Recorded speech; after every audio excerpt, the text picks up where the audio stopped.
Hey guys, I'm Piet Levy, the music writer at the Milwaukee Journal Sentinel and TabMilwaukee.com. I'm here with other fine music writers who've been covering Summerfest for 11 days. We've got Dave Tianen over here, Erik Ernst over here, John Gilbertson over here, and we've all gathered around to talk about the best and the worst of the festival and what we'll remember many years down the road.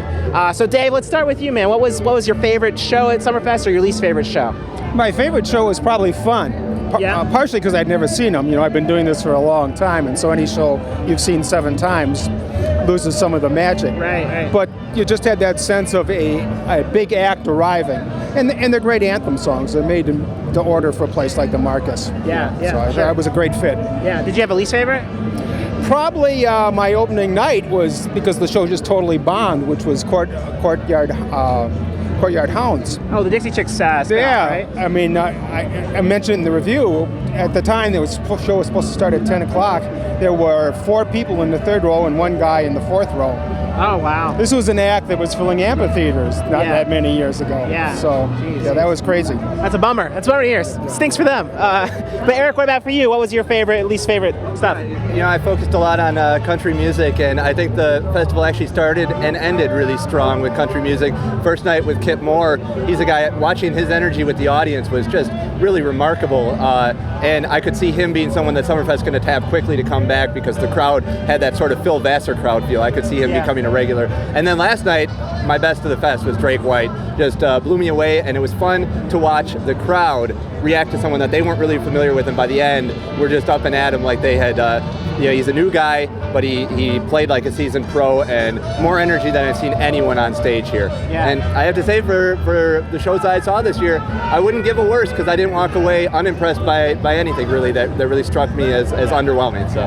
No, we did an acoustic thing with Drake White, and we did a lot of acoustic things. They're all at Tap Milwaukee, but the Drake White one might have been the best one. It was just like really, really good. And John, what about you? What did you like and not like? Well, I'd say that one of the shows that surprised me the most, I don't know if I'd say it was the best, but it was definitely the most surprising, was Rush. They took some chances, had a string section. They just did some different things, found some different material from the catalog. They also trusted the audience that if they spent the second half of their show playing a lot of stuff off their most recent album, Clockwork Angels, that people would dig it, and they did. And it was a very strong show, considering that in the past these guys struck me as doing a lot of this by rote. Yeah. In terms of the worst, without a doubt, Time Flies. We talked last week about some of the strong electronic music here. This was easily the weakest of the bunch I saw. I mean, the DJ, the MC had the most pedestrian beats, not very interesting music, and the singer didn't have anything distinctive about him, but he didn't have the range to be Robin Thicke or Usher or whoever he wanted to be. For me, I think emotionally the show I liked the most was the Avett Brothers, just because I love their catalog and their live shows are really energetic, and whether it's a really exciting song or like a really intimate sort of like spiritual gather around a mic kind of thing. I mean, every song they kind of nailed it.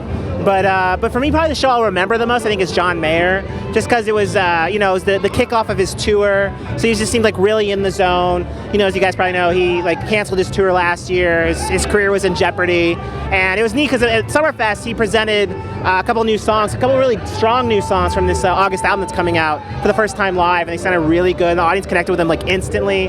So ultimately, when you look back at everything, is there a takeaway, positive or negative, that you want to leave with, or that you'll have about Summerfest?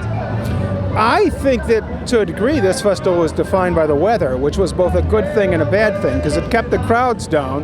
It generally didn't get that kind of mob scene that you can sometimes get out of Summerfest. But it got pretty cold some nights and windy, and this is one of the better days we've had so far. Yeah, for sure.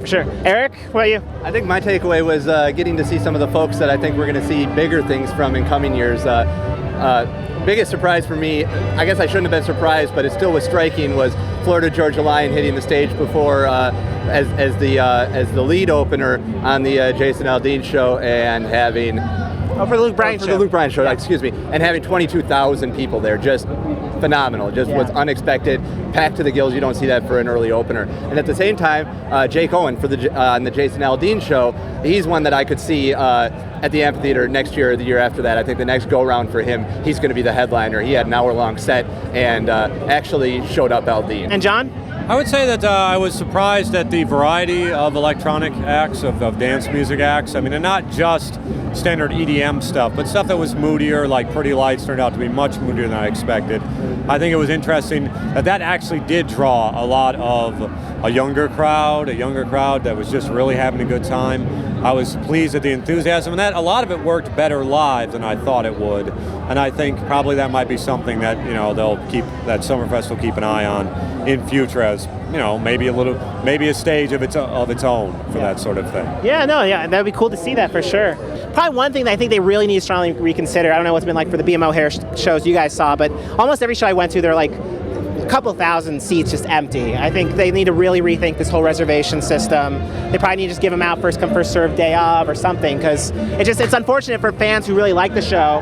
There's a seat right there and they're forced to stand way in the back and watch everything on a big jumbotron. It just doesn't work. People still don't understand that concept completely either. Yeah. I think people are still learning it. So Yeah. So in due time we'll see what happens. But guys, thanks for all your coverage, and there's a ton of stuff at tabmilwaukee.com, jsonline.com/Summerfest. Reviews, photo galleries, the whole works. So check it out. And until next year, thanks guys.